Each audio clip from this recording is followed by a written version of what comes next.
Hi, I'm Brenna.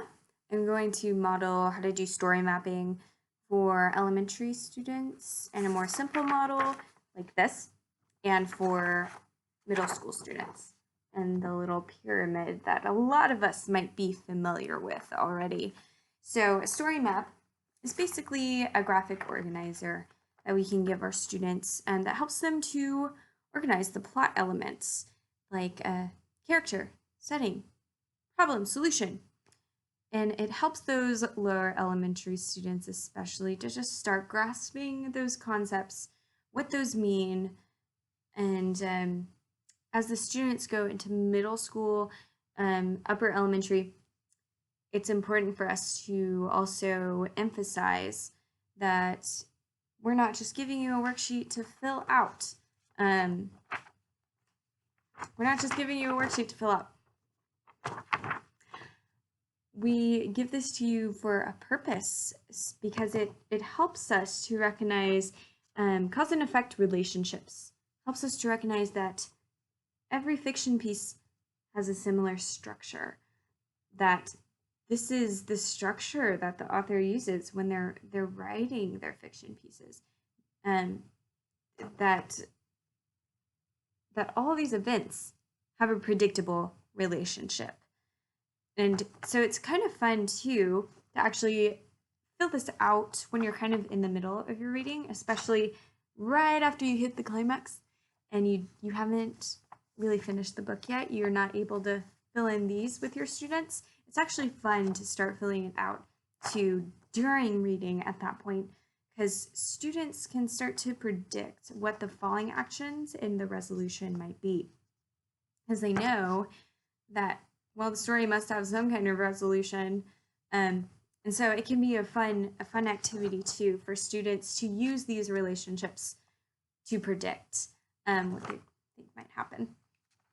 So anyway, I'm going to do an example for lower elementary that's much simpler with this book, How I Met My Monster by Amanda Knoll. So first I'd ask, okay, where's my title? Right, on the front cover. Where's my author's name? On the front cover too, and maybe on the first page though for other books. So I'd write that in this little box. Then I'd go to characters. Well, who are the characters in the story? And I'd ask them, well, what character appeared on every single page? That's my main character. That's who the story is about. So let's write that here. What other characters were also on almost every page? We should write them down too, because they're important. They were there almost the whole time, right? So then for our setting box, I'd ask my students, what is setting? What is that? Does anyone know? Right. So time and place. It's the place that this book takes place in. And sometimes you can see it on the cover, which is awesome. And then we move on to problem. Some students, especially the older ones in elementary, they will get this right away, right? They know what a problem is.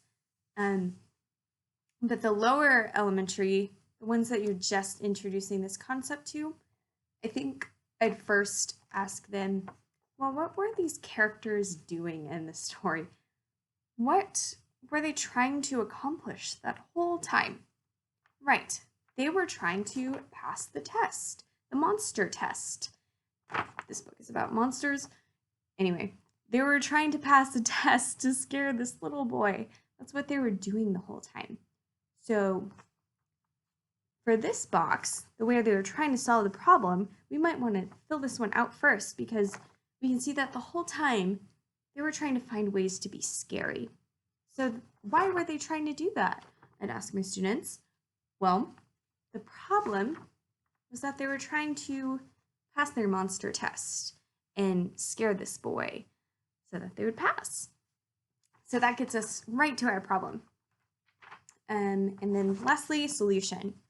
Well, I'd ask my students, what happened in the ending, in the very end, on that very last page? Well, the little boy was happy. Gabe, one of the monsters, passed the test. He was the only one. He managed to scare the boy so bad that he went to sleep, which I don't totally understand. But anyway, that's what happened. So that would be my solution, because it's how the story ended, but also how this problem got solved, right? Because we want every problem to have a solution. So that's how this problem, the fact that the monsters needed to scare the boy to pass the test, that's how that got solved. That one of them did. So moving on to the middle school one, I'm actually going to do this with my middle schoolers next week. I'm going to introduce this using The Giver by Lois Lowry, so that's my example. With my middle school students, I think they won't have too much trouble with some of the elements like conflict and setting characters. They already know that. But what I really want to focus on with them is climax, because that's the thing they're going to have more trouble with. I know. I had trouble with it. I still have trouble identifying the climax sometimes, because my teachers always taught me it's just the turning point in the story. But what does that mean? And I want to teach my students how to ask that question too, how to ask deeper questions. Well, I want to show my students that we need to ask ourselves, when did the characters really decide they needed to come up with a solution to the problem? When did they decide that? What happened that made them kind of change their mind and want to do something? And so in The Giver is a great example, because Jonas learns that his father is a liar. He learns what being released means. And I think on the next couple of pages, him and The Giver kind of decide, this is something we got to do something about.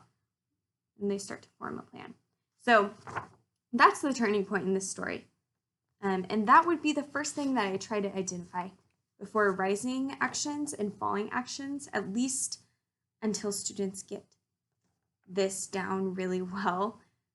Because once you have the climax, you are very easily able to see, well, actions before that are the rising actions.